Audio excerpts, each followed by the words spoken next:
अऊज़ु बिल्लाहि मिनश्शैतानिर्रजीम बिस्मिल्लाहिर्रहमानिर्रहीम। अस्सलामु अलैकुम व रहमतुल्लाहि व बरकातुहू। उम्मीद है कि आप सब खैरियत से होंगे। आज का टॉपिक है खड़ी हरकत। खड़ी हरकत से क्या मुराद है? आपको जैसे खड़ी हुई ज़बर या खड़ी ज़ेर या उल्टा पेश आपको दिखाई देता है, इनको खड़ी हरकत बोलते हैं, जैसे कि आपको ऊपर भी दिखाई दे रहा है। कुरान मजीद में अक्सर जगहों पे हरूफ मद्दा यानी कि जो आप पहले पढ़ चुके हैं, बा बी बू की बजाय खड़ी ज़बर या खड़ी ज़ेर या उल्टा पेश डला हुआ होता है। तो इनका सिर्फ लिखने का अंदाज़ मुख्तलिफ होता है। यानी कि हम अर्रहमान को दो तरीके से लिख सकते हैं।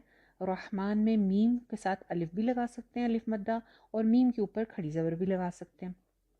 ठीक है। इसी तरह से शैतान आता है, अऊज़ु बिल्लाहि मिनश शैतानिर रजीम। अब तौन और शैतान को भी हम दो तरीके से लिख सकते हैं, या तो के साथ अलिफ मद्दा लगा दें या तो के ऊपर खड़ी ज़बर लगा दें।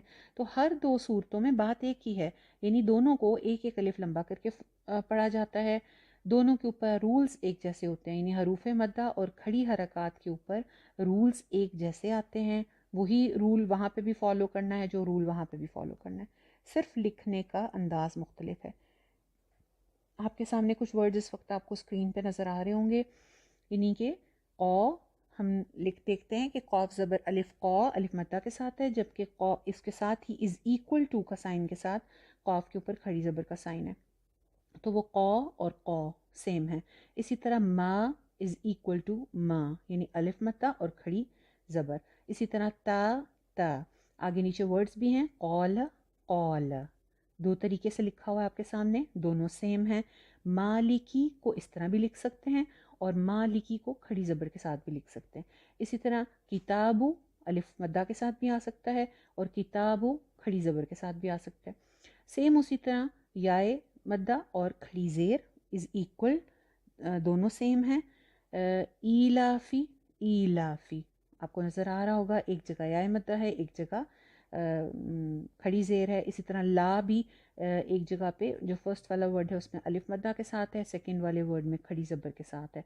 तो दोनों तरीके से लिखा जा सकता है, यी और यी, या ज़ेर या यी, और अगर या के नीचे खड़ी ज़ेर लगा दें तो भी ठीक है। युह यी, या मद्दा के साथ भी लिखी जा सकती है और खड़ी ज़ेर के साथ भी।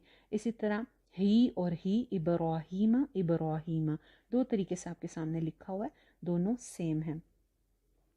सेम इसी तरह वाव मद्दा उल्टी पेश के साथ जो है वो इसका बिल्कुल बराबर है। उन दोनों को एक तरीके से पढ़ेंगे, एक जितना लंबा करेंगे, एक जैसे रूल्स फॉलो करेंगे। दाऊद दाऊद, दोनों सेम है, सिर्फ लिखने का अंदाज मुख्तलिफ है। लियसूउ और लियसूउ दोनों सेम है, लिखने का अंदाज मुख्तलिफ है। इसी तरह नहू और नहू भी सेम है। ठीक है, तो इनमें कोई ऐसा डिफरेंस नहीं है। खड़े ज़बर जो है उसको भी उसकी मकदार भी उतनी ही होती है जैसे हमने पहले बात आसा की मश्क की थी, लिहाजा इस एक्सरसाइज की एज सच कोई ज़रूरत नहीं है। जैसे आपने अलिफ मद्दा पढ़ा था, बा ता सा जा हा खो, जैसे अलिफ मद्दा में हमने देखा कि खड़ी ज़बर सॉरी अलिफ मद्दा की आवाज़ जो है वो मोटे हरूफ के साथ मोटी ही आती है, यानी मोटे हर्फ के साथ जो अलिफ आता है उसकी आवाज़ भी मोटी ही रहती है। उसी तरह से यहाँ पे भी खौ के साथ जो हम खड़ी ज़बर के साथ एक अलिफ लंबा करें उसकी आवाज़ भी मोटी रहेगी। खौ दा दा रो ज़ा सा श सो ज़ो तो ज़ो आ गो फा को का ला मा ना वा हा आ या। आगे वर्ड्स आ गए हैं, ये वर्ड्स आपने पहले भी देखे थे। मालिकी और मालिकी बिल्कुल सेम है, सिर्फ लिखने का अंदाज मुख्तलिफ है। इसी तरह कौला कौला, किताबु किताबु, असो असो, दो तरीके से लिखा हुआ है। हाफिज़ीना हाफिज़ीना, आयाती आखिरती, आथारी आतिना, खौलातिका। तो इसकी सेम प्रैक्टिस होगी जैसे कि आपने अलिफ मद्दा की थी।